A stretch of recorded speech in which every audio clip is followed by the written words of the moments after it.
যাদেরকে অত্যাচার করা হচ্ছে তারা মাজলুম, যাদেরকে অত্যাচার করা হচ্ছে তারা কি মাজলুম।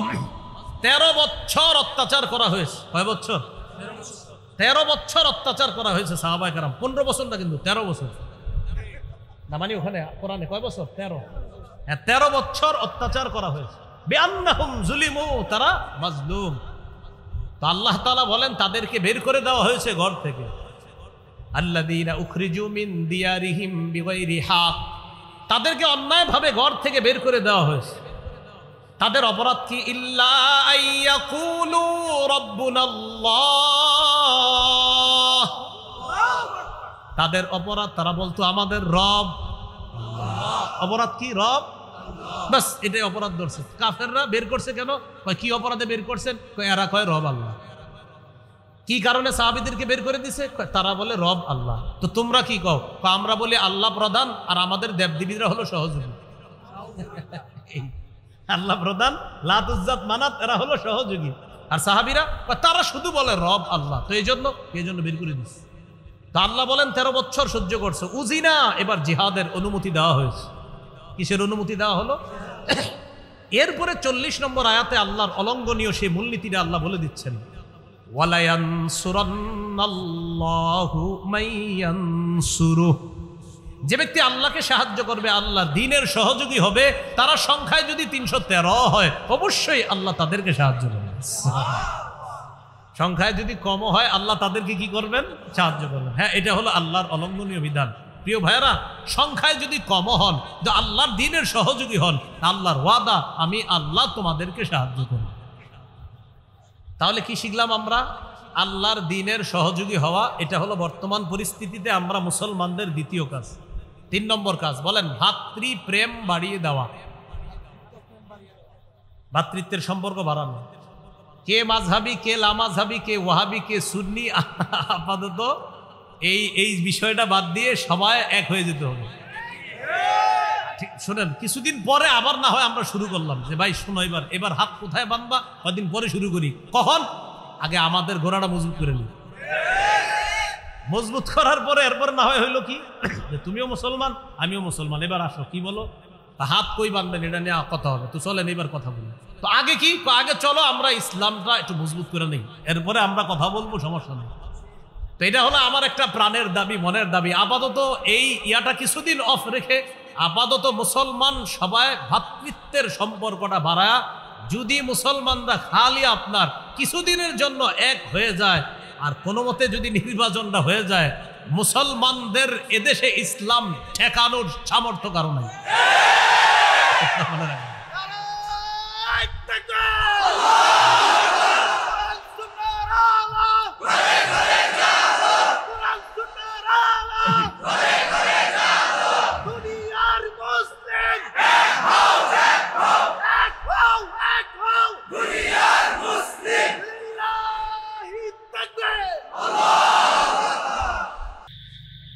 তাদের প্রত্যেকের আশা দেশের মানুষের জন্য তারা কিছু করবে, এই লক্ষ্যে তারা জনগণের দায়িত্ব নিতে চায়। আর আমরা যারা সাধারণ মুসলমান আছি, আমাদের প্রত্যেকের মনের একটা আশা হলো আমাদের এই দেশে যেন আল্লাহ তাআলা এমন কাউকে দায়িত্বে বসিয়ে দেয়, যিনি দায়িত্ব পাওয়ার পর এই দেশে কোরআন সুন্নাহ বাস্তবায়ন করবে। এটা হলো সাধারণ মুসলমানদের সবার মনের আশা। এখন মুসলমানদের সবার মাঝে একটা কথা, চা স্টলে, দোকানপাটে, রাস্তাঘাটে সবার মাঝে কথা হলো হুজুররা এক হয়ে গেলে খবর আছে। খবর আছে মানে বুঝায় যে হুজুররা এক হয়ে গেলে সমস্ত বাতিল পন্থীদের অবস্থা খবর আছে। এটা হলো সাধারণ পাবলিকদের কথা রাস্তাঘাটে। এই সাধারণ পাবলিক বা আমি আপনি, আমরাও সাধারণ, তো আমাদের সবার একটা কথা বিভিন্ন মিডিয়া মাধ্যমে সবাই খালি বলে ইস যদি মিলে যায়, যদি অমুকে অমুকে এক হয়ে যায়। তো সবার এই কথাগুলো সামনে রেখে আমি কিছুদিন একটু পড়াশোনা করতে লাগলাম যে যদি এক হয়ে যায় এটার কোনো সমাধান আছে কিনা। আমি পড়াশোনা করে দেখলাম আপাতত মৌলিকভাবে 9টি বিষয়ে যদি গুরুত্ব দিতে পারে মুসলমান, তাহলে মুসলমানদের মধ্যে একতা এটা আশা করা যায়। কয়টা বিষয়? সেটা আমার পড়াশোনা, বাকি আরো বিজ্ঞ ওলামায়ে কেরাম আরো বেশি বলবে।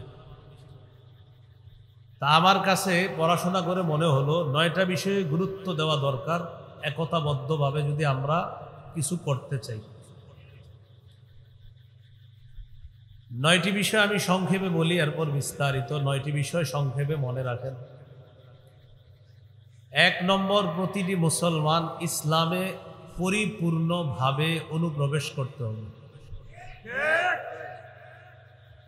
2 নম্বর, প্রত্যেকটা মুসলমানের এই মানসিকতা থাকা যে আমি আল্লাহর দ্বীনের সহযোগী হব। 3 নম্বর, ভাতৃপ্রেম বাড়াতে হবে, ভ্রাতৃত্বের সম্পর্ক বাড়াতে হবে। 4 নম্বর, ঝগড়া বিবাদ কমিয়ে আন্তরিকতা বাড়াতে হবে।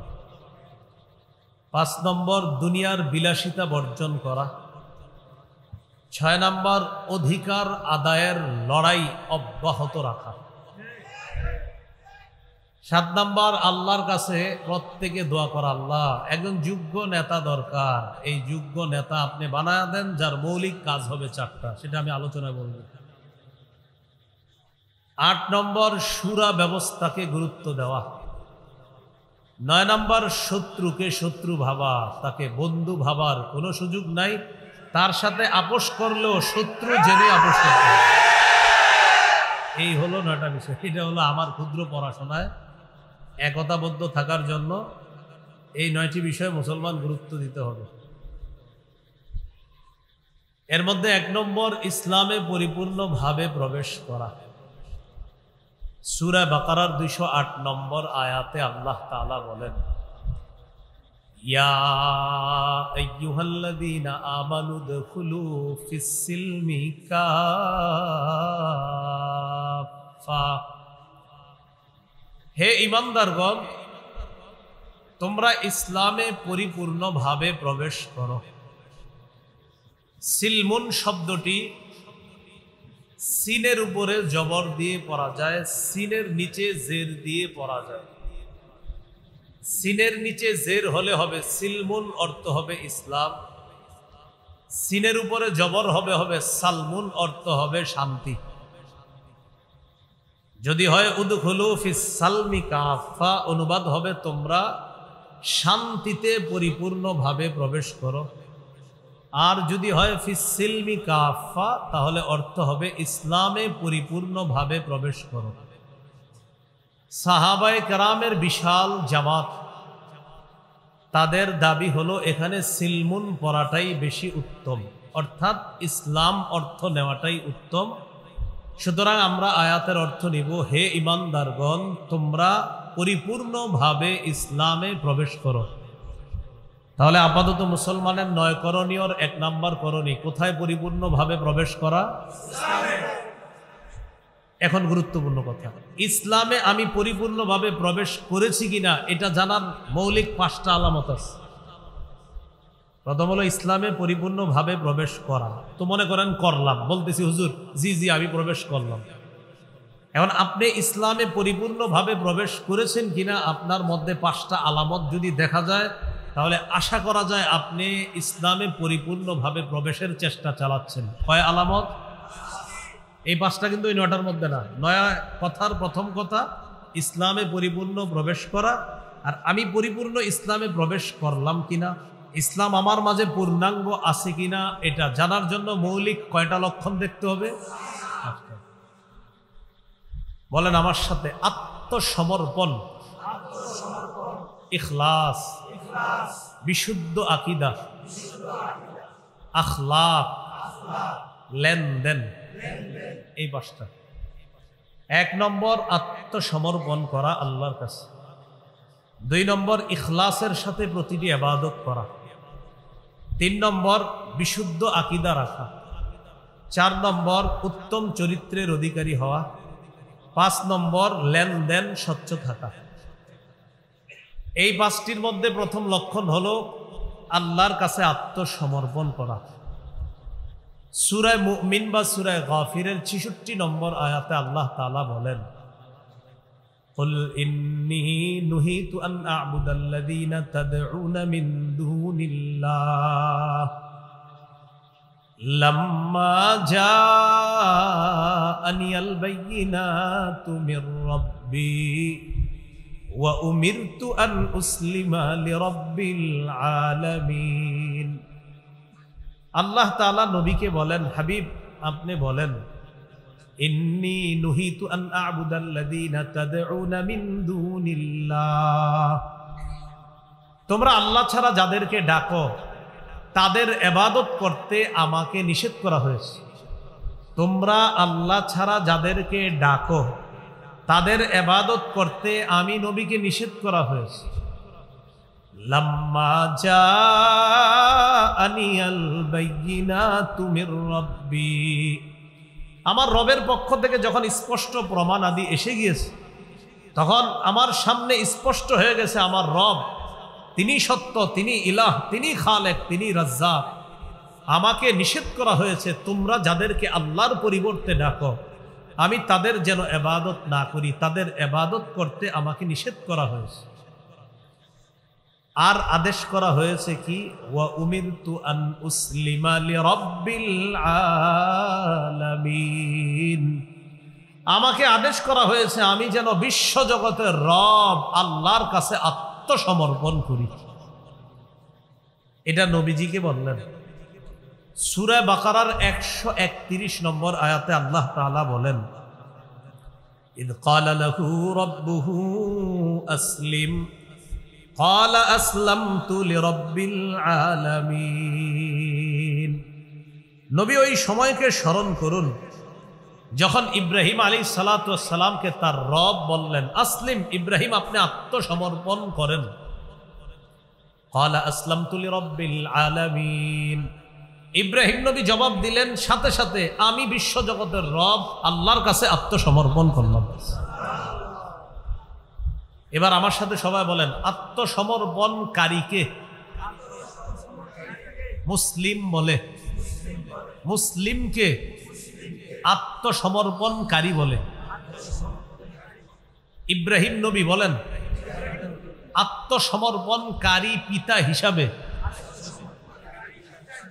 সন্তানদের ধর্মের নাম রেখেছে ইসলাম, আর তাদের নাম রেখেছে মুসলিম।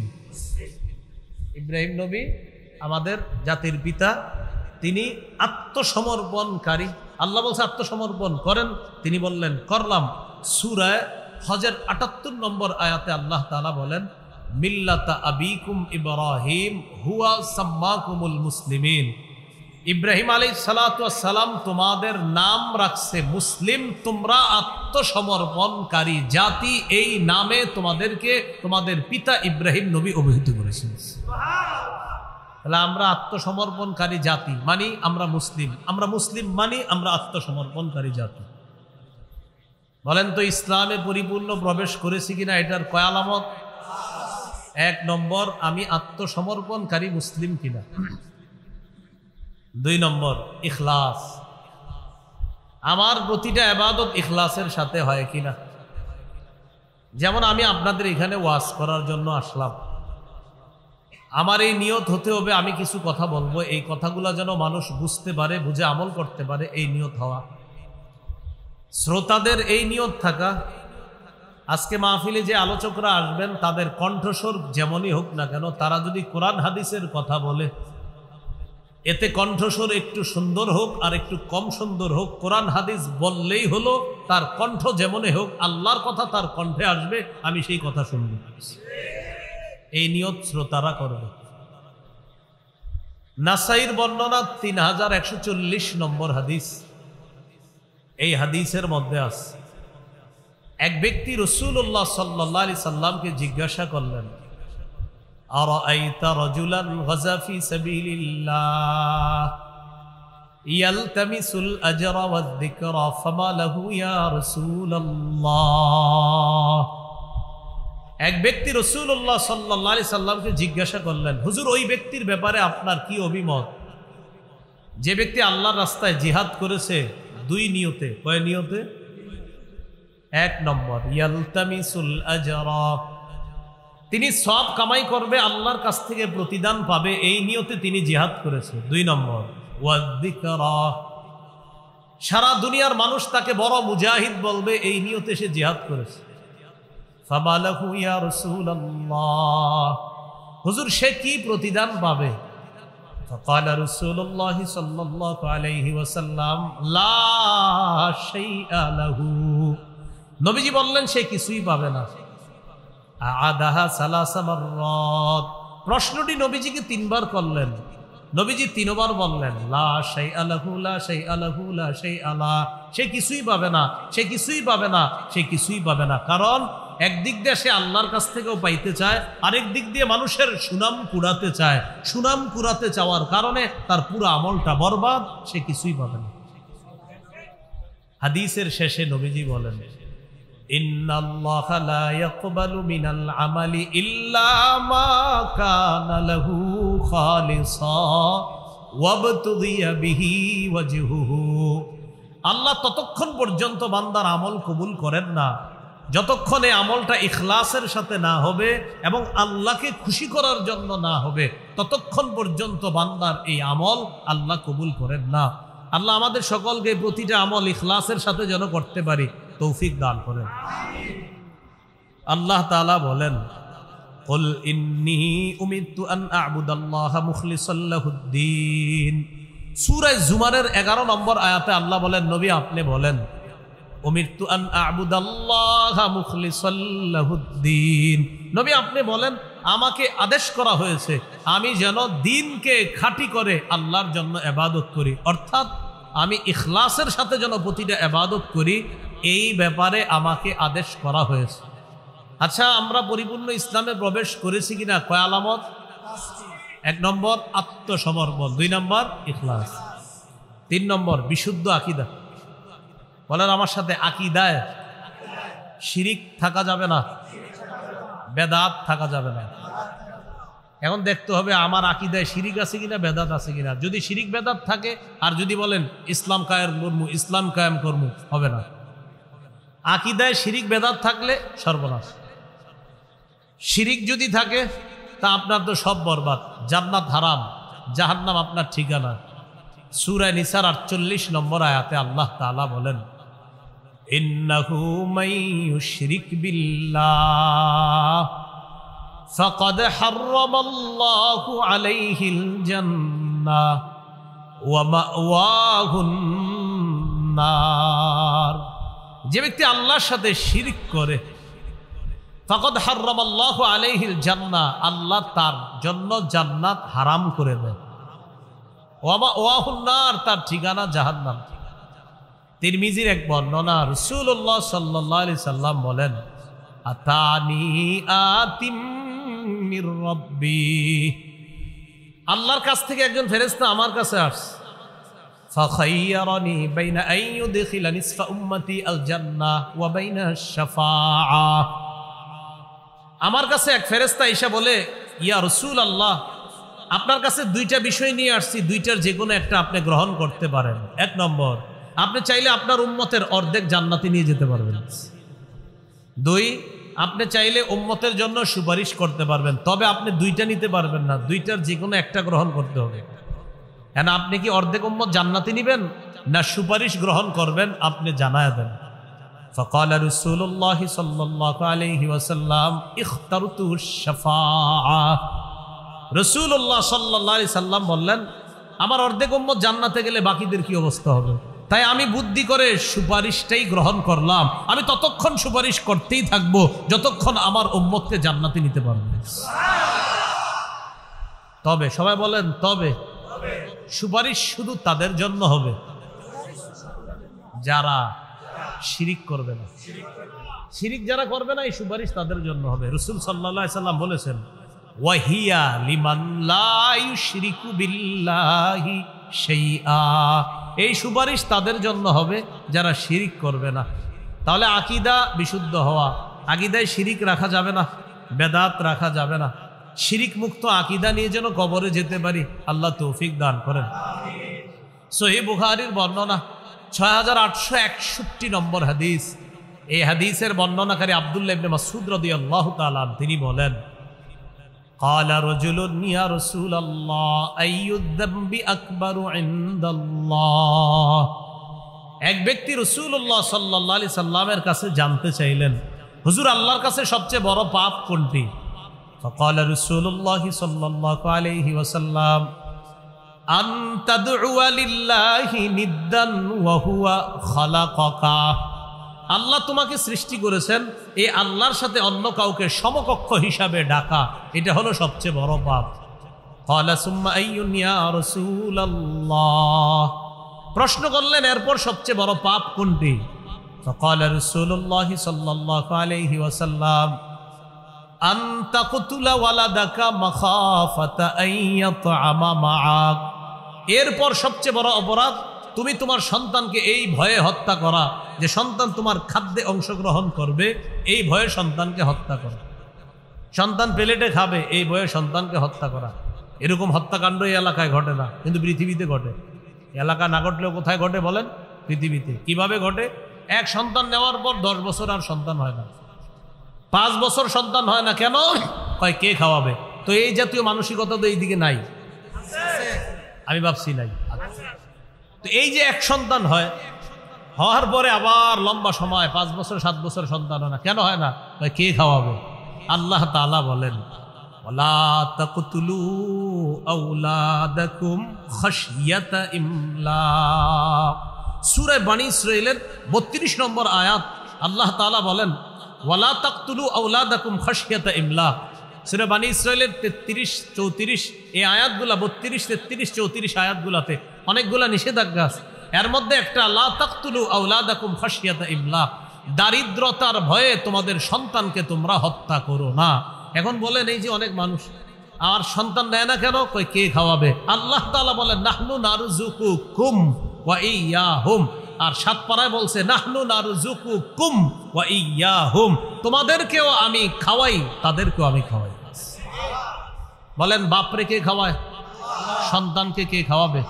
তো এক জায়গায় বলছে নাহনু নারযুকুহুম ওয়া ইয়্যাকুম, সন্তানদেরকেও আমি রিজিক দেই, তোমাদেরকেও আমি রিজিক দেই। আরেক জায়গায় বলছে নাহনু নারযুকুকুম, তোমরা যারা বাবা তোমাদেরকেও আমি রিজিক দেই, ওয়া ইয়্যাহুম, সন্তানদেরকেও আমি রিজিক দেই।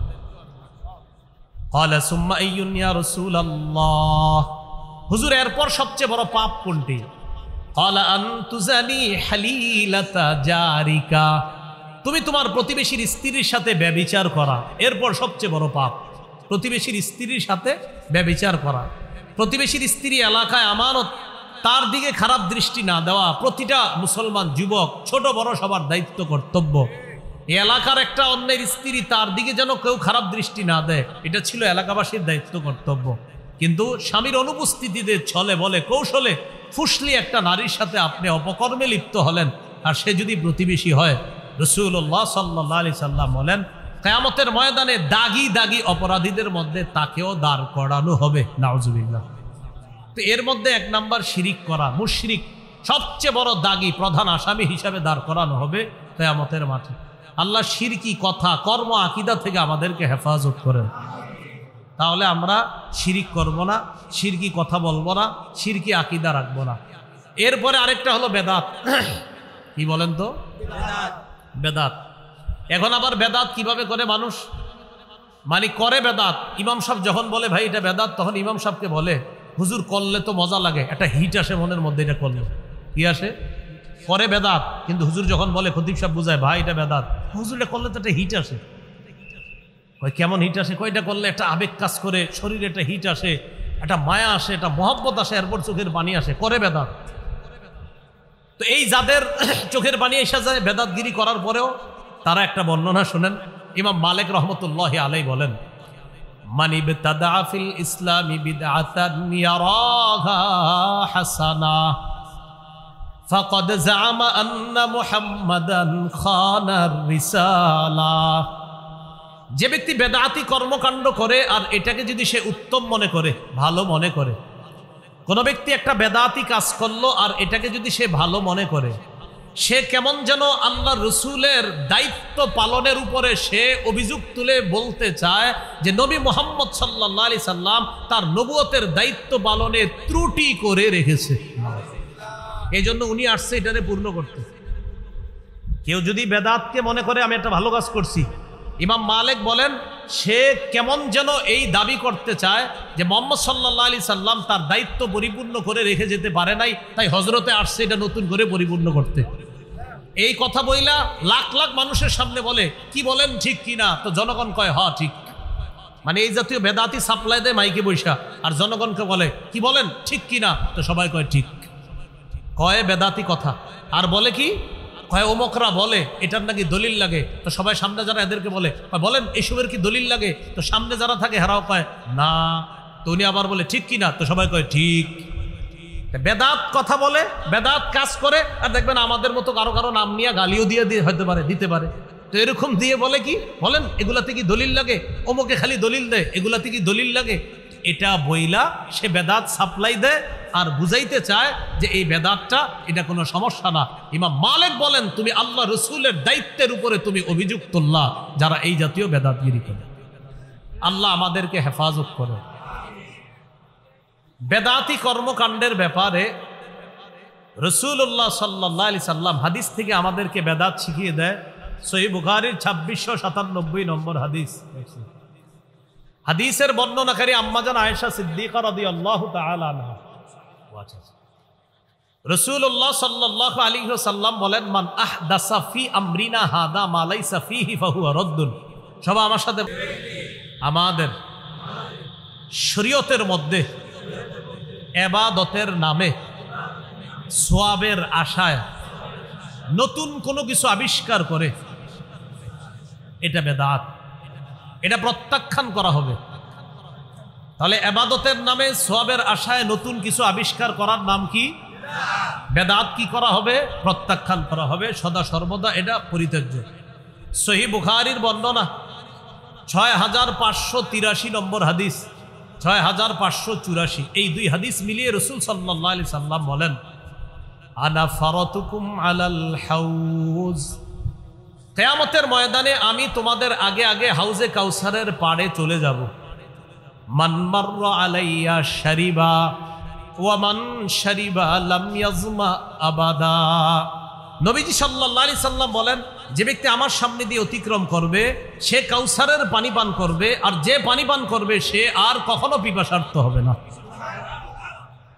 লা ইয়ারিদান্না আলাইয়া আকওয়াম ইয়ারিফুনি ওয়া আ'রিফুহুম ওয়া ফি রিওয়ায়াতিন আ'রিফুহুম ওয়া ইয়ারিফুনানি।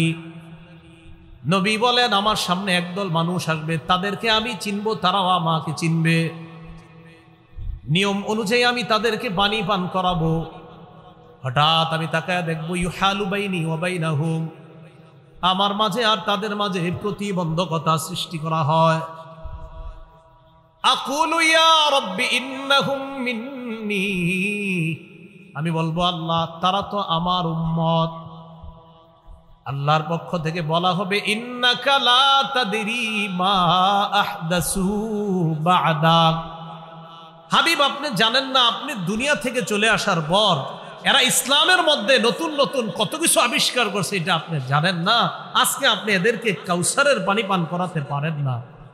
যেই নবী একটু আগে কাউসার পান করাইতে চায় সেই নবী বলবেন সুহকান সুহকান লিমান গায়্যারা বাদি, আমার পরে যারা ইসলামকে শরীয়তের পরিবর্তন করে ফেলেছে আমার সামনে থেকে দূর হও, দূর হও, আমি তোমাদের চেহারাও দেখতে চাই না। বলি নাউজুবিল্লাহ।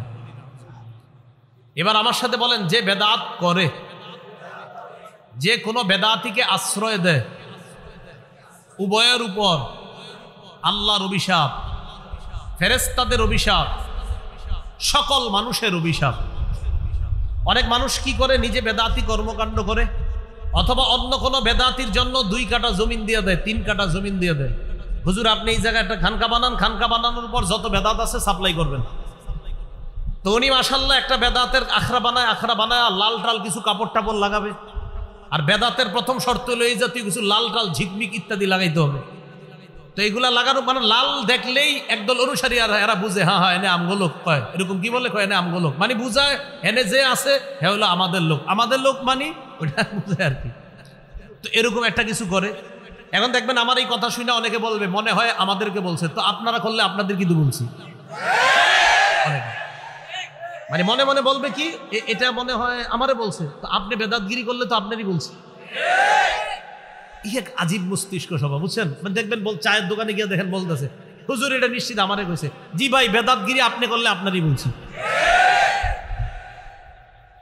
তো রাসূলুল্লাহ সাল্লাল্লাহু আলাইহি সাল্লাম কি বলে দেখেন, সহিহ বুখারীর বর্ণনা 3172 নম্বর হাদিস। ক্বালা রাসূলুল্লাহ সাল্লাল্লাহু আলাইহি ওয়াসাল্লাম মান আহদাসা ফিহা হাদাসান আও আওয়া মুহদিসা ফাআলাইহি লানাতুল্লাহ ওয়াল মালাইকাতি ওয়ান নাসি আজমাইন। যে ব্যক্তি নিজে বেদাতি কর্মকাণ্ড করে, যে ব্যক্তি কোনো বেদাতিকে আশ্রয় প্রশ্রয় দেয়, তার উপর আল্লাহর অভিশাপ, ফেরেশতাদের অভিশাপ, সকল মানুষের অভিশাপ। আল্লাহ আমাদের সকলকে বেদাতি কর্মকাণ্ড এবং বেদাতি আকীদা থেকে সমূলে আমরা যেন এগুলা থেকে একদম সুন্দরভাবে আমরা ফিরে আসতে পারি, এবং বেদাত নামক কর্মকাণ্ড যদি আশেপাশে থাকে সমূলে যেন এলাকা থেকে সরাইয়া দিতে পারি। আল্লাহ তৌফিক দান করেন।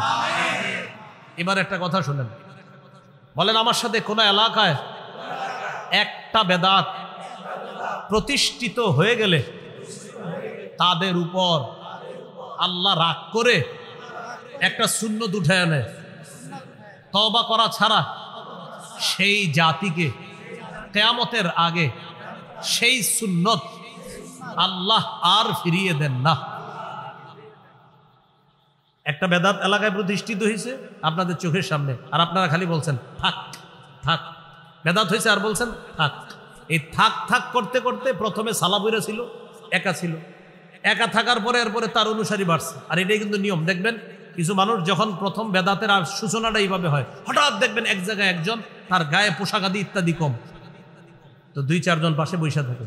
যদি বলেন হ্যাঁ এইভাবে বসে রয়েছে, আরে না বসছেন কা ভাই, কি যে আছে এটা তো বুঝবেন না, কি আছে তো দেখাই যেতেছে, বলতেছে কি আছে। হ্যাঁ ভাই এই কথাটা মনে রাখেন, এখনো পীরের নাম কিভাবে হয় ল্যাংটা বলে। আমি পীরের বিরোধিতা না, কিন্তু ল্যাংটা পীর এই মানে এই নামটা এটা তো একটা মাথায়ও লাগা, এটা তো শরমেরও ব্যাপার। যে আপনি কি বললেন ছোটবেলা আপনার বাচ্চা ল্যাংটা কারা হয়? বাচ্চারা না। একটা পীরের নাম আপনি দিয়ে দিলেন ল্যাংটা। মানে আচ্ছা আপনি শরীয়ত, ঠিক আছে শরীয়ত আপনার কি বলে সেটা পরে বলি, আপনার আকলরে জিজ্ঞাসা করেন আপনি নামটা দিলেন কিভাবে? কি কয় পীর, কয় কি পীর, কয় ল্যাংটা পীর। এটা তো অসুস্থ মস্তিষ্ক ছাড়া এটা সম্ভব না। এবং একদল মানুষ এটারে আপনার বলতে কি যে আছে জানেন না, তো নামের মধ্যেই তো বোঝা যাইতেছে কি আছে। রাসূলুল্লাহ সাল্লাল্লাহু আলাইহি সাল্লাম বলেন, এলাকায় একটা বেদাত প্রতিষ্ঠিত হয়ে গেলে ওই এলাকা থেকে একটা সুন্নত আল্লাহ উঠায় নেয়, এই জাতির উপরে আল্লাহ রাগ করে তাদেরকে সেই সুন্নত ফিরায় দেয় না। আমি এই হাদিসটা নিয়ে চিন্তা করি, মেসওয়াক করা সুন্নত সবাই জানি। আম্মা জানা আয়েশা সিদ্দিকা বলেন, নবী ঘর থেকে যখন বের হতেন সর্বশেষ মেসওয়াক করতেন। ঘরে ঢুকে সমস্ত কাজের সর্বপ্রথম নবী মেসওয়াক করতেন। ঘর থেকে বের হতেন সর্বশেষ কাজ মেসওয়াক, ঘরে ঢুকতেন সর্বপ্রথম কাজ নবীর মেসওয়াক। নবীজি বলেন, জিবরিল আমিন আমাকে এত বেশি মেসওয়াক করতে বলছে, আমি টেনশনে পড়ে গেলাম, না জানি আমার দাঁতগুলা ভেঙে ফেলতে হয় মেসওয়াক করতে করতে, এত বেশি মেসওয়াক করতাম। আব্দুল্লাহ ইবনে ওমর রাদিয়াল্লাহু তাআলা আনহুমা বিছানায় মেসওয়াক রেখে দিতেন, ঘুম ভাঙতো মেসওয়াক করতেন, আবার ঘুমায় গেছে মেসওয়াক পাশে রাখা, আবার ঘুম ভাঙছে আবার মেসওয়াক করছে, আবার এইভাবে রাখা, আবার ঘুম ভাঙছে আবার মেসওয়াক করছে। আরে আপনি এত মেসওয়াক করেন কেন? হাবিবের হাদিস থেকে বুঝছি মেসওয়াকের গুরুত্ব কত। তো এই সুন্নতটা আমরা সবাই জানি, কিন্তু পালন করতেছি না কেন? ওই আমার আপনার চোখের সামনে বেদাত হচ্ছে, বাধা দিচ্ছি না, আল্লাহ রাগান্বিত হয়ে আমাদেরকে তৌফিক দিচ্ছে না মেসওয়াক করার। অসংখ্য অগণিত সুন্নত করতে পারি কিন্তু করতেছি না। আপনি দেখবেন অসংখ্য মানুষ এই খানার শুরুতে বিসমিল্লাহ বলা, আপনার অটোমেটিকভাবে আমরা বিসমিল্লাহ বলতেছিলাম, অথচ সবাই জানি বিসমিল্লাহ বলা সুন্নাহ, কিন্তু এরপরেও বিসমিল্লাহ বলতে ভুলে যাচ্ছি কেন? আল্লাহ রাগ করে, সামনে বেদাত হচ্ছে, রাগান্বিত হয়ে এই সুন্নাহের তৌফিক দিচ্ছে না। তো বলছিলাম এলাকায় বেদাত প্রতিষ্ঠিত হয়ে গেলে এটা সবাই মিলে প্রতিহত করা দায়িত্ব, কর্তব্য। বলেন ইনশাআল্লাহ। এলাকায় বেদাত প্রতিষ্ঠিত হতে দিয়েন না। ক্বালা রাসূলুল্লাহ সাল্লাল্লাহু আলাইহি ওয়াসাল্লাম মাবতাদা কওমুন ফি দীনিহিম বিদআতান ইল্লা নাযাআল্লাহু মিন সুন্নাতিহিম সুন্নাতা সুম্মা লা ইউঈদুহা ইলাইহিম ইলা ইয়াউমিল কিয়ামাহ। সুনানে দারিমি হাদিসের কিতাব 54 নম্বর হাদিস। রাসূলুল্লাহ সাল্লাল্লাহু আলাইহি সাল্লাম বলেন, কোন জাতি যখন তাদের ধর্মের মধ্যে একটা বেদাত আবিষ্কার করে, আর এই বেদাত যদি এলাকায় প্রতিষ্ঠিত হয়ে যায়, আল্লাহ সেই জাতি থেকে একটা সুন্নত ছিনায় নেয়। কিয়ামতের আগে ওই জাতিকে সেই সুন্নত আর আল্লাহ ফিরায় দেয় না। আল্লাহ আমাদেরকে হেফাজত করেন। তাহলে প্রিয় ভাইয়ারা বলেন আমার সাথে সবাই, শিরকি আকীদা রাখবো না, বেদাতি আকীদা রাখবো না, শিরকি কথা বলবো না, বেদাতি কথা বলবো না, শিরকি কর্ম করব না, বেদাতি কর্ম করব না, শিরকি মজলিসে বসবো না, বেদাতি মজলিসে বসবো না, শিরকি মজলিস দেখতে যাব না, বেদাতি মজলিসও দেখতে যাব না। মনে থাকবে ইনশাআল্লাহ। ইসলামে প্রবেশ করেছি কিনা কয় লক্ষণ? 1 নম্বর আত্মসমর্পণ, 2 নম্বর ইখলাস, 3 নম্বর বিশুদ্ধ আকীদা। আকীদায় বেদাত থাকা যাবে না, শিরিক থাকা যাবে না। 4 নম্বর উত্তম চরিত্র। এটা জরুরি বিষয়, উত্তম চরিত্র। এটা মসজিদের সামনের কাতারেই বোঝা যায় উত্তম চরিত্রের বিষয়টা। কোথায়? মসজিদের সামনের কাতারে। হ্যাঁ, সামনের কাতার যাও যাও। তা আপনি পিছে যাওয়াটা তো এইভাবে বলতে পারেন, তুমি একটু পিছনে যাও। তা আপনি এমনভাবে বলছেন এই ছেলেটারে বয়স 10-12 বছর, তো হয়তো দৌড় দিয়া সামনের কাতারে চলে গেছে। ঠিক আছে, মুরব্বী বলছে এইভাবে, তো বলতে পারতেন বাবা তুমি পিছনে যাও, আর একজন বড় মানুষ সামনে দাও। এই ছেলেটা আপনারা আগামী 10 দিন সালাম দিবে। আর ওই যে যখন এইভাবে বলবেন যাও যাও যাও পিছনে যাও, আগামী 10 দিন তো সালাম দিবেই না। ওর আম্মারে গিয়ে বলবে আম্মা এই মসজিদে আর যাবো না। এই জন্য আপনার আখলাকটা মসজিদ থেকে আপনি দেখান না। এরপরে মসজিদে খুতবা চলতেছে, মাশাআল্লাহ, খতিব সাহেব ভাষণ দিয়ে খুতবা দিতেছে, মুসল্লিরা একদম মনোযোগ সহকারে খুতবা শুনতেছে। ইতিমধ্যে এলাকার এক হোমলা চোমলা নেতা আইসা সবার ঘাট ডিঙায় সামনে যাইতেছে। এটা কোন ধরনের আখলাক দেখাইলেন আপনি? হ্যাঁ, এটা তো আপনি আখলাক দেখাইলেন, সুন্দর হলো না বিষয়টা? তো এই বিষয়গুলো বাংলাদেশে না থাকলেও পৃথিবীতে আছে। বাংলাদেশে আছে বলেই তো আমি বলছি। তো এই হলো আপনার আখলাক, এই বিষয়টা ঠিক রাখা। আল্লাহ তাআলা সূরা কলামের 4 নম্বর আয়াতে বলেন, কাফেররা রাসূল সাল্লাল্লাহু আলাইহি সাল্লামের চরিত্র নিয়ে কথা বলেছিল, তা আল্লাহ তাআলা বলে দিলেন ইন্নাকা লা আলা খুলুকিন আযীম। হাবিব, আমি আল্লাহ আপনার সার্টিফিকেট দিয়ে দিলাম, আপনি মহান চরিত্রের অধিকারী। আনাস ইবনে মালিক রাদিয়াল্লাহু তাআলা আনহু বলেন, খাদামতু রাসূলুল্লাহি সাল্লাল্লাহু আলাইহি সাল্লাম 10 সিনিন। আমি 10 বছর রাসূলুল্লাহ সাল্লাল্লাহু আলাইহি সাল্লামের খেদমত করলাম। কোনোদিন বলেননি কেন এটা করেছো, কোনোদিন বলেননি কেন এটা করনি। 10 বছরে কোনোদিন বলেননি এটা কেন করেছো, এটা কেন করো নাই। 10 বছরও এমনটা বলেননি। যদিও এটা বলা নাজায়েজ না, তুমি কেন করেছো বলা জায়েজ আছে, তুমি এটা কেন করো নাই এটা বলা জায়েজ আছে, কিন্তু নবী কখনো এটা বলেন নাই। এই জন্য ঘরের কর্মচারী, মসজিদে মুসল্লি ইত্যাদি বিভিন্ন সময় আমাদের সুন্দর আখলাক মানুষের সামনে দেখাতে হবে। এই জন্য ছোট থেকে ছোট নেকির কাজ এটাও ছাড়া যাবে না। আপনি একজনকে চা পান করাইতেছেন, এই চা পান করানোর সময় তার সামনে বসলেন, আর চা পান করানোর সময় আপনার চেহারাটা একটু হাস্যোজ্জ্বল রাখলেন, সুন্দর একটা অবয়ব আপনি প্রকাশ করলেন, আর বুঝাইলেন তাকে আপনি অনেক মহব্বত করতেছেন। রসুলের হাদিস প্রমাণ করে এই ছোট্ট আমলটা, চা পান করাইলেন আর তার দিকে একটু সুন্দর হাসি মাখা মুখে তাকাইলেন, হতে পারে এটা আপনাকে জান্নাতে নিয়ে যাবে। আমি আপনাদের এলাকা দিয়ে গাড়ি দিয়ে যাইতেছি, এলাকার 2-3 জন চিনে ফেললেন, চিনে ফেলে আমার গাড়ির পাশ থেকে বললেন আসসালামু আলাইকুম হুজুর, ভালো আছেন? তো আমি গাড়ির ভিতর থেকে শুধু হাসি মুখে বললাম, এবার একটু হাসি মুখে আপনাদের শুধু মাথাটা নাড়াইলাম। রাসূলুল্লাহ সাল্লাল্লাহু আলাইহি সাল্লাম বলেন, লা তাহকিরান্না মিনাল মারুফি শাই তোমরা তুচ্ছ কোনো ভালো কাজ, একদম ছোট একটা ভালো কাজ করলা, এই ভালো কাজটাকেও তোমরা তুচ্ছ মনে করবা না। লা তাহকিরান্না মিনাল মারুফি শাইআ, ছোট্ট একটা ভালো কাজকে তোমরা তুচ্ছ মনে করবা না। ওয়ালাউ আনতালকা আখাকা বিওয়াজহিন তালাক, তোমার ভাইয়ের দিকে হাসি মুখে তুমি তাকাইলা, এই যে একটা সুন্দর তুমি আখলাক তাকে দেখাইলা, এটাও তোমার নাজাতের কারণ হয়ে যেত। তাহলে আমি ইসলামে পরিপূর্ণ আসি কিনা, চতুর্থ আলামত কি? উত্তম চরিত্র। এটা সব জায়গায় আমার এই চরিত্রটা ফুটিয়ে তুলতে হবে।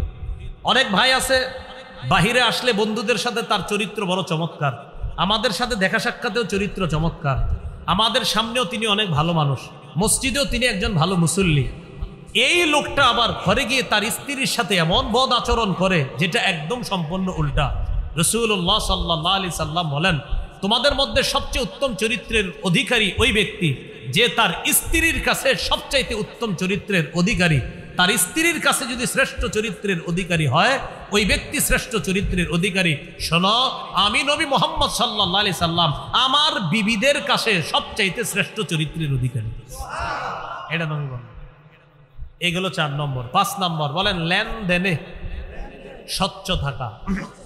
এটা একটা জরুরি বিষয়, লেনদেনে স্বচ্ছ থাকা। এই বিষয়টা ওই আপনি বাজার সদাই করেন, মুআমালাত মুআশারাত, এই বিষয়গুলা স্বচ্ছ রাখা। কারোর সাথে আপনি ঋণ নিলেন, বললেন 7 দিন পরে দিয়ে দিব, তো এইগুলা ওয়াদাগুলা ঠিক রাখা, এই লেনদেনগুলা স্বচ্ছ থাকা। তাহলে বলেন তো বর্তমানে আমাদের করণীয় কয়টা? না, করণীয় কয়টা? 9টা। 1 নম্বর কোথায় প্রবেশ করা? পরিপূর্ণ প্রবেশ করেছি কিনা? কয় আলামত?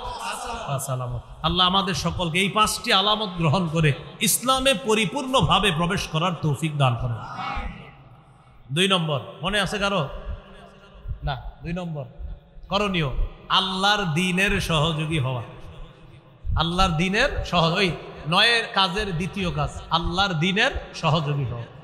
আল্লাহ তাআলা সূরা মুহাম্মদের 7 নম্বর আয়াতে বলেন, ইন তানসুরুল্লাহ, যদি তোমরা আল্লাহকে সাহায্য করো, মানে আল্লাহ দ্বীনকে সাহায্য করো, ইয়ানসুরকুম, আল্লাহ তোমাদেরকে সাহায্য করবেন। মনে রাখবেন, আল্লাহর একটা অলঙ্ঘনীয় মূলনীতি হলো আল্লাহর দ্বীনের সহযোগিতা যারাই করবে আল্লাহ তাদেরকে সাহায্য করবে। এটা একটা অলঙ্ঘনীয় মূলনীতি, যে মূলনীতিতে কোনো রকমের লঙ্ঘন হবে না। আপনি আল্লাহর দ্বীনের সহযোগী হবেন তো আল্লাহ নিশ্চিত আপনাকে সাহায্য করবেন। শুধু কি সাহায্য, ওয়াইসাব্বিত আকদামাকুম, মরণ পর্যন্ত যতদিন দ্বীনের সহযোগী করবেন, সহযোগী থাকবেন, আল্লাহ আপনাকে হেদায়েতের উপর অটল রাখবে, আপনার পাগুলা ইসলামের উপর আল্লাহ মজবুত রাখবে। সূরা হজের 39-40 নম্বর আয়াতটা শুনি। সাহাবায়ে কেরামকে মক্কা থেকে বের করে দিস, হিজরত করে তারা চলে গেলেন মক্কায়। তো মক্কার মসজিদ থেকে আপনি যখন বের হবেন, বের হয়ে দেখবেন একটা রাস্তা আছে ইব্রাহিম খলিল রাস্তা, আরেকটা রাস্তা আছে শারিউল হিজরা, হিজরা রুট, এটাকে বলে হিজরতের রাস্তা। এই রাস্তাটায় যে আমি কতবার গেছি, শুধুমাত্র এই কারণে, খালি রাস্তাটায় যেতাম আর আমি ভাবতাম আমাদের নবী ঠিক এই রাস্তাটা দিয়ে হিজরতে বের হয়েছে। রাস্তা দিয়ে হিজরতে কিন্তু আপনি বের হয়েছে কিভাবে? মনে করেন এইভাবে বের হয়ে, নবী কিন্তু যাবে এই দিকে না, নবী যাবে ওই দিকে, কথার কথা, কিন্তু বের হয়েছে এই দিক দিয়ে, বের হয়ে ওই দিক দিয়ে ঘুরে আবার ওই দিকে গেছে। এই হিজরা রোডটা এইভাবে, আমি ওখানে গেলে আপনাদেরকে আপনার সুন্দরভাবে দেখাই দিতে পারতাম যে ঠিক এই দিক দিয়ে গিয়ে এইভাবে গিয়ে এইভাবে আল্লাহ রাসূল আবার মদিনার দিকে রওনা করছে। এই যে শারিউল হিজরা, হিজরা রোড, এই রাস্তাটায় যখন আপনারা হজ উমরায় যাবেন, ওখানে গিয়ে শুধু হজ উমরা করবেন, করার পরে কি করে সব দেখি খালি মার্কেটে ঘুরে, এটা না করে একটু ভাববেন, এলাকাটায় হাঁটবেন আর চিন্তা করবেন যে আবু বকর সিদ্দিকের ঘর বাড়ি ছিল এখানে, ওমর ফারুক রাদিয়াল্লাহু তাআলা আনহুর ঘর বাড়ি ছিল, ওসমান গনির ঘর বাড়ি ছিল, আমার নবীর ঘর বাড়ি ছিল। এই বিষয়গুলো চিন্তা করবেন আর মাথায় আনবেন, আরে না জানে আমার নবীর জায়গাটায় কারো দোকান, আবু বকর সিদ্দিকের জায়গায় কারো দোকান, ওমর ফারুকের জায়গায় কারো দোকান। এইগুলো চিন্তা করবেন আর ভাববেন যে তারা নবীরে কতটা মহব্বত করত যে নিজেদের ধন সম্পদ সবকিছু ছেড়ে হিজরত করে মক্কা থেকে মদিনায় চলে গেছে। 13 বছর মার খেয়েছে, শুধু সহ্য করছে। সহ্য করার পর যখন মদিনায় গেছে, আল্লাহ তাআলা বলে দিলেন, উযিনা লিল্লাযীনা ইউকাতালুনা বিআন্নাহুম যুলিমু ওয়া ইন্নাল্লাহা আলা নাসরিহিম লাকাদির। যাদেরকে অত্যাচার করা হচ্ছে তারা মাজলুম, যাদেরকে অত্যাচার করা হচ্ছে তারা কি? মাজলুম। 13 বছর অত্যাচার করা হয়েছে। কয় বছর? 13 বছর অত্যাচার করা হয়েছে সাহাবায়ে কেরাম। 15 বছর না, কিন্তু 13 বছর না, মানে ওখানে কোরআনে কয় বছর? 13। হ্যাঁ, 13 বছর অত্যাচার করা হয়েছে। বিআন্নাহুম যুলিমু, তারা মাজলুম। তো আল্লাহ তাআলা বলেন তাদেরকে বের করে দেওয়া হয়েছে ঘর থেকে। আল্লাযীনা উখরিজু মিন দিয়ারিহিম বিগাইরি হক, তাদেরকে অন্যায়ভাবে ঘর থেকে বের করে দেওয়া হয়েছে। তাদের অপরাধ কি? ইল্লা আইয়াকুলু রাব্বুনাল্লাহ, তাদের অপরাধ তারা বলতো আমাদের রব আল্লাহ। অপরাধ কি? রব, বাস এটাই অপরাধ ধরছে। কাফেররা বের করছে কেন? কয় কি অপরাধে বের করছেন? কয় এরা কয় রব আল্লাহ। কি কারণে সাহাবীদেরকে বের করে দিছে? তারা বলে রব আল্লাহ। তো তোমরা কি কও? আমরা বলি আল্লাহ প্রধান আর আমাদের দেবদেবীরা হলো সহযোগী। আল্লাহ প্রধান, লাত উজ্জাত মানাত, এরা হলো সহযোগী। আর সাহাবীরা তারা শুধু বলে রব আল্লাহ। তো এই জন্য বের করে দিচ্ছে। তা আল্লাহ বলেন 13 বছর সহ্য করছো। উজিনা, এবার জিহাদের অনুমতি দেওয়া হয়েছে। কিসের অনুমতি দেওয়া হলো? এরপরে 40 নম্বর আয়াতে আল্লাহর অলঙ্ঘনীয় সেই মূলনীতিটা আল্লাহ বলে দিচ্ছেন, ওয়ালা ইয়ানসুরান্নাল্লাহু মাইয়ানসুরুহু, যে ব্যক্তি আল্লাহকে সাহায্য করবে, আল্লাহর দ্বীনের সহযোগী হবে, তারা সংখ্যায় যদি 313 হয়, অবশ্যই আল্লাহ তাদেরকে সাহায্য করবেন। সংখ্যায় যদি কম হয়, আল্লাহ তাদেরকে কি করবেন? সাহায্য করবেন। হ্যাঁ, এটা হলো আল্লাহর অলঙ্ঘনীয় বিধান। প্রিয় ভাইয়েরা, সংখ্যায় যদি কম হন, যদি আল্লাহর দ্বীনের সহযোগী হন, আল্লাহর ওয়াদা, আমি আল্লাহ তোমাদেরকে সাহায্য করব। তাহলে কি শিখলাম আমরা? আল্লাহর দ্বীনের সহযোগী হওয়া, এটা হলো বর্তমান পরিস্থিতিতে আমরা মুসলমানদের দ্বিতীয় কাজ। 3 নম্বর কাজ বলেন, ভাতৃ প্রেম বাড়িয়ে দেওয়া, ভাতৃত্বের সম্পর্ক বাড়ানো। কে মাযহাবি, কে লামাযহাবি, কে ওয়াহাবি, কে সুন্নি, আপাতত এই বিষয়টা বাদ দিয়ে সবাই এক হয়ে যেতে হবে। ঠিক শুনেন, কিছুদিন পরে আবার না হয় আমরা শুরু করলাম যে ভাই শোনো, এবার হাত কোথায় বাঁধবা, কদিন পরে শুরু করি। কখন? আগে আমাদের গোড়াটা মজবুত করে নি। মজবুত করার পরে এরপরে না হয় হইলো কি, যে তুমিও মুসলমান আমিও মুসলমান, এবার আসো কি বলো, হাত কই বাঁধবেন এটা নিয়ে কথা হবে। তো চলেন এবার কথা বলি। তো আগে কি? আগে চলো আমরা ইসলামটা একটু মজবুত করে নেই, এরপরে আমরা কথা বলবো, সমস্যা নেই। তো এটা হলো আমার একটা প্রাণের দাবি, মনের দাবি। আপাতত এই ইয়াটা কিছুদিন অফ রেখে আপাতত মুসলমান সবাই ভ্রাতৃত্বের সম্পর্কটা বাড়ায়, যদি মুসলমানরা খালি আপনার কিছুদিনের জন্য এক হয়ে যায়, আর কোনো মতে যদি নির্বাচনটা হয়ে যায়, মুসলমানদের এদেশে ইসলাম ঠেকানোর সামর্থ্য কারণ নাই।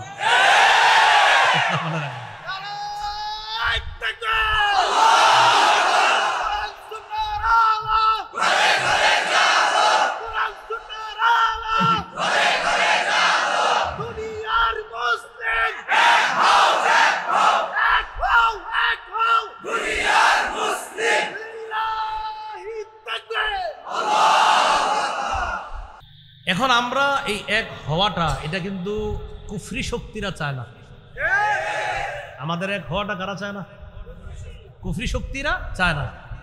কিন্তু আমাদের না, কিছুটা সময়ের জন্য হইল এক হয়ে যাওয়াটা একদম সময়ের দাবি এবং আমাদের প্রাণের দাবি। জানি না কি হয়, আল্লাহর কাছে আমরা দোয়া করতে থাকি, আল্লাহ তৌফিক দান করেন। এই হলো আপনার 3 নম্বর, ভ্রাতৃত্বের সম্পর্ক বাড়িয়ে দেওয়া। আপনি কে? আমার ভাই। আমি কে? আপনার ভাই। আপনারা কে? আমার ভাই। আমি কে? আপনাদের ভাই। আপাতত এই পরিচয়টা কিছুদিন এক হয়ে যাওয়া। এটা আল্লাহ সূরা হুজুরাতের 10 নম্বর আয়াতে বলেন, ইন্নামাল মুমিনুনা ইখওয়াহ, মুমিনরা পরস্পর ভাই ভাই। মুমিনরা পরস্পর কি? ভাই ভাই। এবার একটা হাদিস বলি, হাদিসের অনুবাদটা আমরা সবাই করব। সহিহ মুসলিমের বর্ণনা 6000 না লাগবে না, সহিহ মুসলিমের বর্ণনা 6435 নম্বর হাদিস। এই হাদিসের মধ্যে আসছে রাসূলুল্লাহ সাল্লাল্লাহু আলাইহি সাল্লাম বলেন, লা তাহাসাদু ওয়ালা তানাজাশু ওয়ালা তাবাগাদু ওয়ালা তাদাবারু ওয়ালা ইয়াবি'বাদুকুম আলা বাই'বাদিন। বলেন সবাই, তোমরা পরস্পর হিংসা করো না, তোমরা পরস্পর ঝগড়া করো না, পরস্পর বিদ্বেষ পোষণ করো না, একে অপরের ক্ষতি করার জন্য আড়ালে শত্রুতা করো না। একজনের ক্রয় বিক্রয় চলাকালীন আরেকজন ক্রয় বিক্রয় করবা না। এটা হলো কেমন? ভাই মাছ কত? 200 টাকা। 195 দেই না ভাই, 200 দিলে নিব। তো ঠিক আছে 200 টাকা দেন, তাহলে চুক্তি হয়ে গেল 200। পাশে দিয়ে একজন দেখে মাছটা খুব সুন্দর, আমি 220 টাকা দিব, এটা নিষেধ, এই কাজটা নিষেধ। তাহলে নবী আমাদেরকে নিষেধ করলেন, হিংসা করো না, পরস্পর বিদ্বেষ পোষণ করবা না, একে অপরের ক্ষতি করার জন্য আড়ালে শত্রুতা করবা না। তো আমরা নবীজির কাছে জানতে চাই, হাবিব তা আমরা কি করব? নবীজি বলে দিলেন, কুনু ইবাদাল্লাহি ইখওয়ানা, বলেন হে আল্লাহর বান্দারা, তোমরা পরস্পর ভাই ভাই হয়ে যাও। তাহলে আমাদেরকে কি হয়ে যেতে বলছে? তাহলে আপাতত হিংসা, বিদ্বেষ, পরশ্রীকাতরতা, লোভ লালসা ইত্যাদি এটা বাদ দিয়ে আপাতত কে কার সাথে বহস তর্ক ইত্যাদি কিছুদিন আমরা রাখি। আপাতত আমরা এক হই যে আমরা মুসলমান, যে কোনো মূল্যে এদেশে ইসলাম চাই। আমাদের মনের দাবি, কানের দাবি, আল্লাহ কবুল করেন। কত গেল? 3। 4 নাম্বার, ঝগড়া বিবাদ কমায়া আন্তরিকতা বাড়ানো। ঝগড়া বিবাদ কমিয়ে আন্তরিকতা বাড়ানো, এটা কিভাবে করা যায়? এটা করা যায় কিভাবে? আমার সাথে ওনার ঝগড়া, আমাদের দুইজনে বেশি একসাথে বসাইতে হবে। আমার সাথে ওনার ঝগড়া, এই দুইজনে বারবার একসাথে চেয়ারের মুখোমুখি বসাতে হবে, 2 কাপ চা রাখতে হবে। কথার কথা আর কি, আপনারা আরো কিছু রাখেন। তো এরকম দুইজনে বসায়া কথা বলাইতে হবে। আমি এটা বিশ্বাস করি, আমরা দূরে থেকে যে একজন আরেকজনের যতই বিরোধিতা করি, সামনে বসায়া দেন, দেখবেন আমাদের মতো আপন কেউ নেই। এই ঝগড়া কমায় আন্তরিকতা বাড়াতে হবে। এই ব্যাপারে আল্লাহ তাআলা বলেন, ওয়া আতিউল্লাহ ওয়া রাসূলাহু ওয়া লা তানাযাউ ফাতাফশালু ওয়া তাযহাবা রিহুকুম। তোমরা আল্লাহর আনুগত্য করো, নবীর আনুগত্য করো। ওয়া লা তানাযাউ, তোমরা পরস্পর ঝগড়া করো না। যদি ঝগড়া করো ফাতাফশালু, দুর্বল হয়ে যাবা। ওয়া তাযহাবা রিহুকুম, তোমাদের শক্তি খর্ব হয়ে যাবে। সবাই এদিকে তাকায় বুঝেন, 1 জন 2 জন 3 জন 4 জন, আমরা 4 জন মিলে একটা দল, শক্তি কম না বেশি? 4 জনের 4টা দল, কম না বেশি? 4 জনের 1 দল, শক্তি কম হলো না বেশি? 4 জনের 4 দল, কম। তাহলে 4 জনে মিলে এক হওয়া, এটা শক্তি বেশি। কিন্তু কোনো এক কারণে আমরা 4 জনের মধ্যে একটু দ্বন্দ্ব ঝগড়া হয়ে গেছে, 4 জন আলাদা হয়ে গেছে, আর 4 জনই বলতেছি আমি ঠিক, উনি বলে উনি ঠিক, উনি বলে উনি ঠিক, উনি বলে উনি ঠিক। আল্লাহ তাআলা বলেন, মাঝে দিয়ে যে ক্ষতিটা হয়ে গেল, তাযহাবারি হুকুম, তোমাদের শক্তি খর্ব হয়ে গেছে।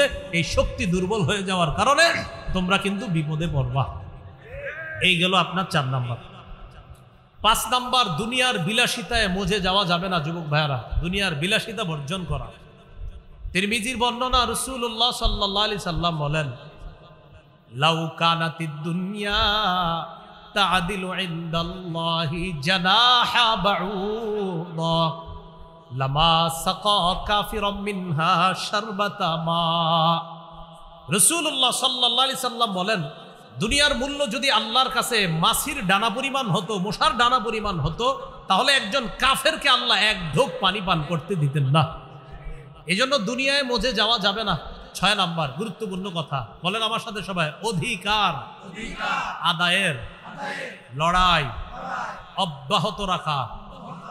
অধিকার আদায়ের লড়াইয়ের পবিত্র নাম জিহাদ।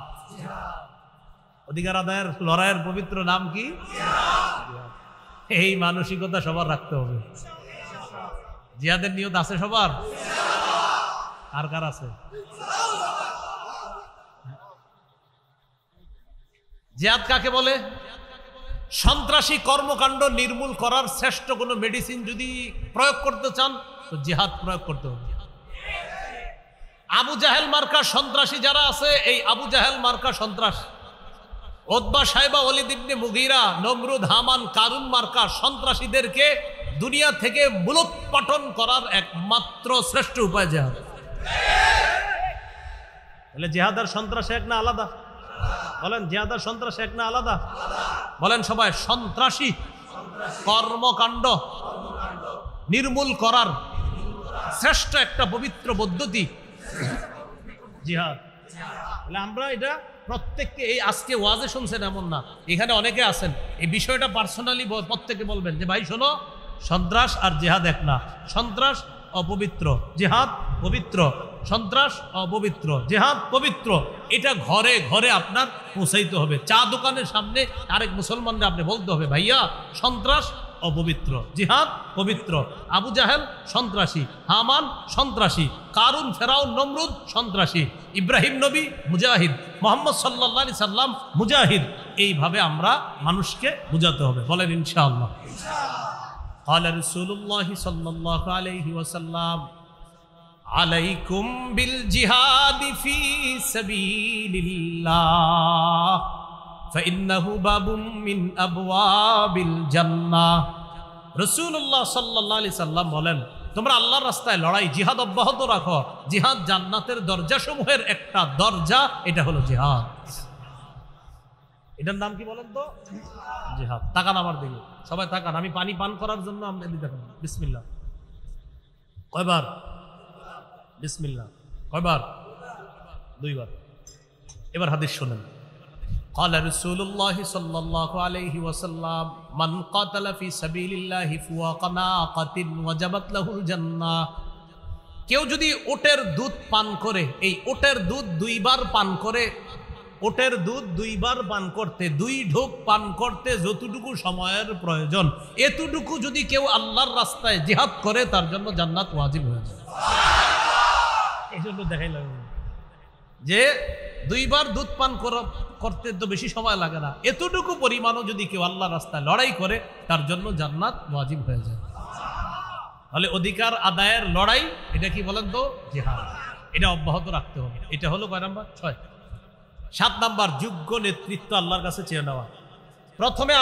প্রথমে আপাতত দোয়া হলো, আল্লাহ পুরুষ শাসক বর্তমানে দেশে আছে, আর জীবনেও পুরুষের পরিবর্তে অন্য কিছু চাই না। একটু বুঝেন, প্রথমে এই দোয়া করবেন যে আল্লাহ পুরুষ শাসক অব্যাহত রাখেন। প্রশ্ন করতে পারেন কেন? দেখেন এখানে আপনারা যারা আছেন, আমি সুন্দর করে বলি, কেউ আওয়ামী লীগের সমর্থক হতে পারেন, কেউ বিএনপি, কেউ হয়তোবা জাতীয় পার্টি, কেউ জামাত, কেউ জাসদ, কেউ বাসদ, কেউ ইসলামী আন্দোলন, কেউ খেলাফত মজলিস, বিভিন্ন দলের সমর্থক থাকতে পারে। মহব্বতের সাথে বলি,